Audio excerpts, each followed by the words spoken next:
Okay, Saturday, 20th of April 2024. So, the Bitcoin halving. What is it? Why is it important? Well, basically, the bottom line is the hardest form of money that's ever been discovered or invented, that's a debatable topic, has got even more harder to replicate, to discover, or to mine, to create, to duplicate, to double spend, to steal, to anything. The maths suddenly got much more insane, which is powerful, which is useful, which is good. The network is doing what it's supposed to do, which is become stronger. The incentive system, hash rate goes up, users go up, price goes up, all that is playing effect. All that's coming true. And last night, the event, the halving happened, no problems. So the maths just plays itself out, and the logic and the computational fact, the computer science fact is all happening, and it's revolution. It's an evolution and revolution happening right before our eyes. Now, what does it mean? The hardest form of money ever created, invented, whatever. Hardest form, what does that mean?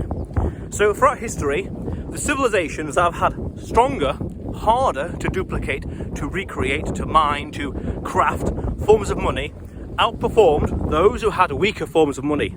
A good example, African colonization. There was one tribe, country, I couldn't tell you the details, that had glass beads. Glass beads are their money. The Europeans come along, I forgot the details who, they came along, they could create glass beads like that very easily, effortlessly, and they're able to flood their market with glass beads and buy up all the assets, tangible assets, land, labour, capital, the three traditional aspects of economics. What does that mean? It means that any civilization with a stronger form of currency can undermine, outperform other ones.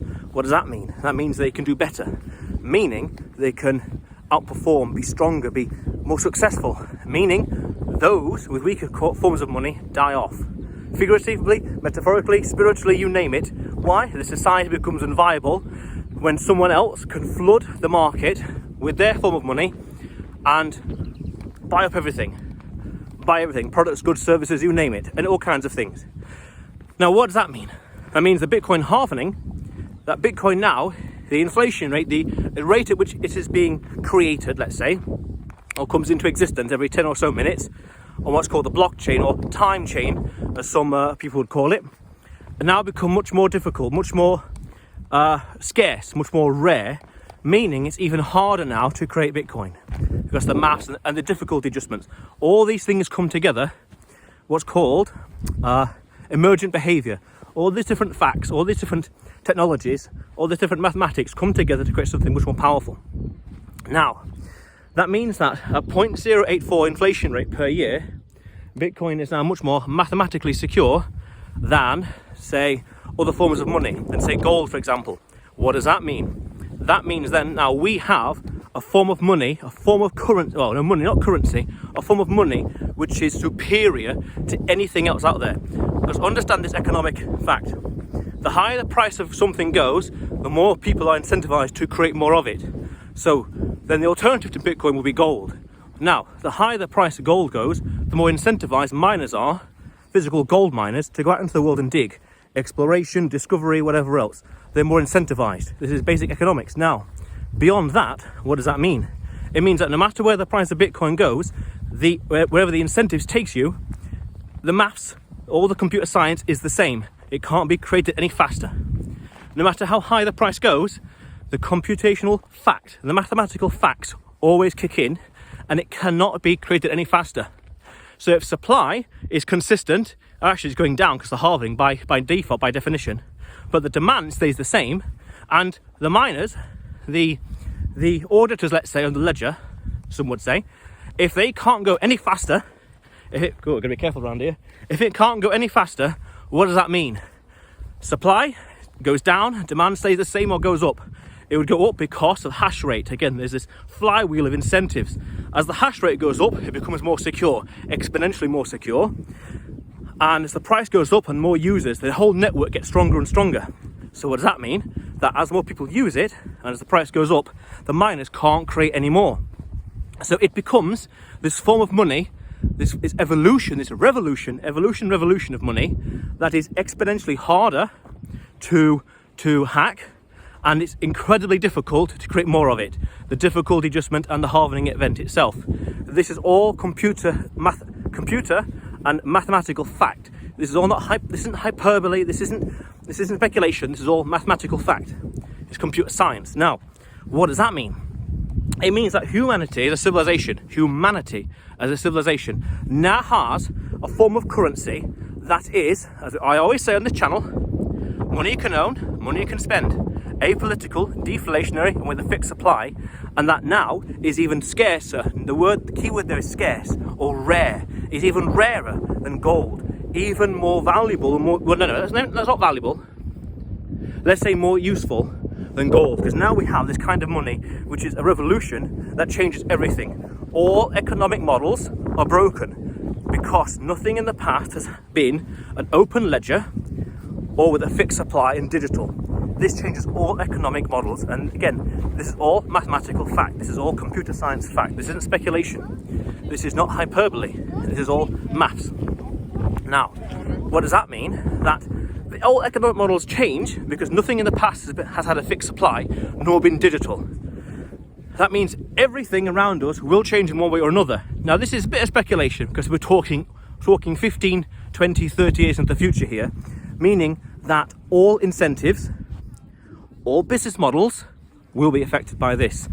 And this is a bit of speculation in a sense of following the human behavior, human psychology, where it will take us, where it will take humanity. This is a complete revolution. And now it's got even more scarce.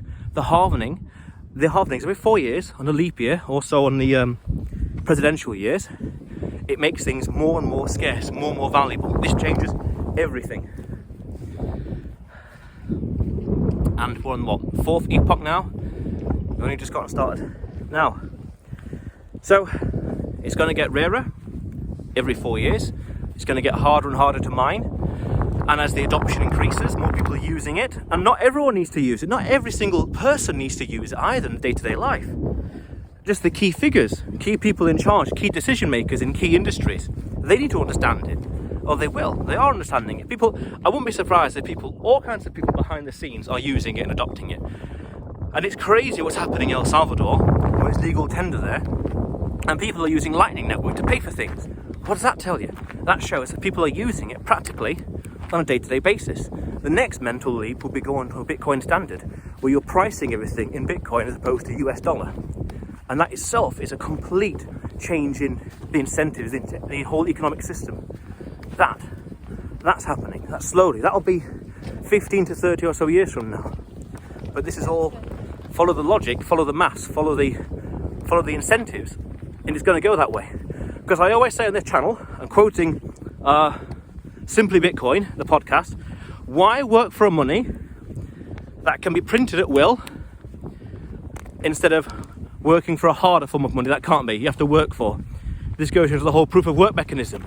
But the other thing I want to mention that's important is all these different technologies, the difficulty adjustment, the Merkle trees, the halvening, and I can't think what else, the proof of work mechanism, all these technologies already existed before Bitcoin came along.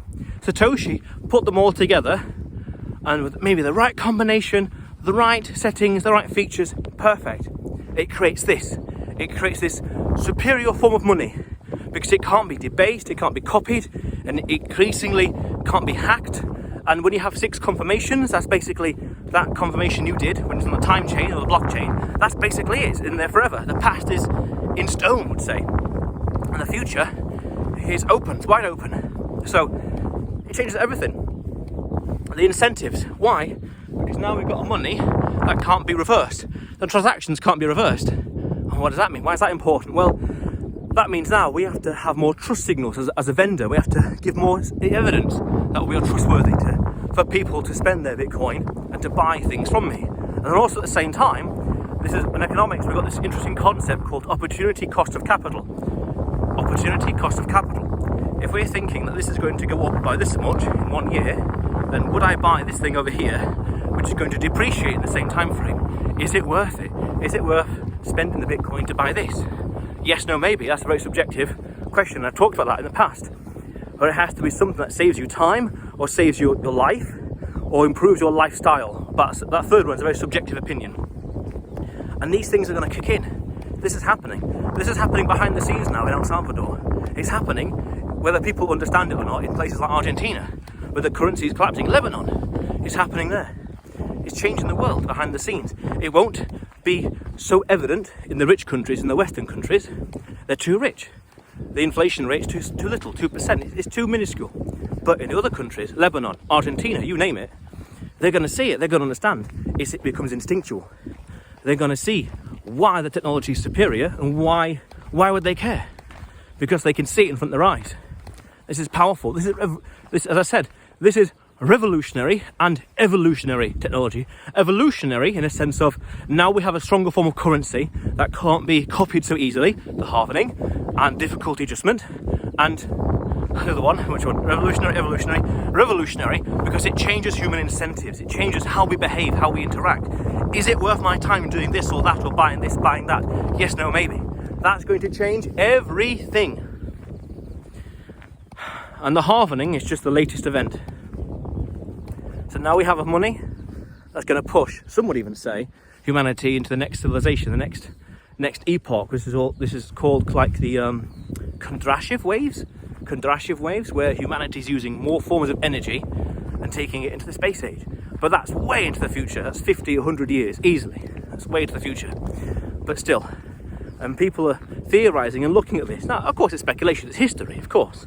But the maths, follow the logic, follow the computer science, follow the code. What does it mean?